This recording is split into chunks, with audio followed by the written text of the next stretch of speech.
Hi, my name is Jake Giffin, My name is Matthew Mason. and our final project is the EnigmaMachine, which is a copy of the one used by the Germans in World War II that Alan Turing eventually cracked. So we're going to enter it here.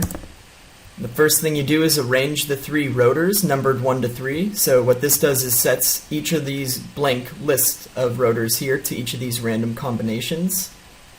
So we'll enter 2, 1, 3.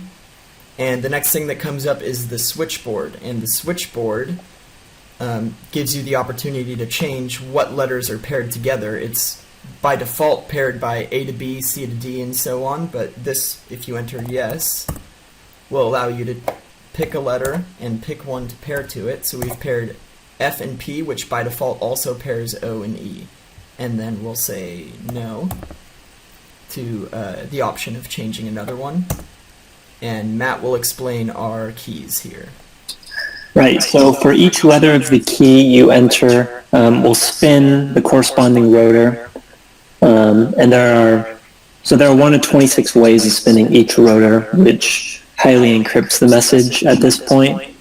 So say we enter the phrase key for our key. Now each of the 3 rotors have been spun and we're ready to enter our message. So for our message, we'll try hello world. And what our function will do is go through each letter that is a lowercase letter only. It'll skip any other characters. And they'll send the letter through the switchboard, through each of the rotors, which will spin with each character added, through what's called a reflector to go back the opposite way through the rotors, back through the switchboard, and finally output the ciphertext. So here we have our jumbled ciphertext, which can now be decrypted using the same settings we used to encrypt it. Yeah, so real quick, we're going to go back through with the same settings and decrypt it. So for the rotors, we chose 2, 1, 3. And we changed the switchboard with letters F and P.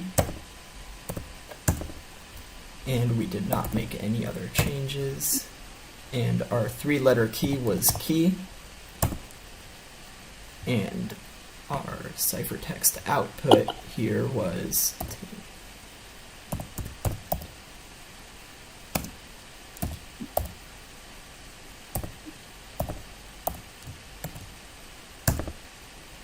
And that outputs now hello world, so it's been successfully decrypted. All right, thank you. Thanks.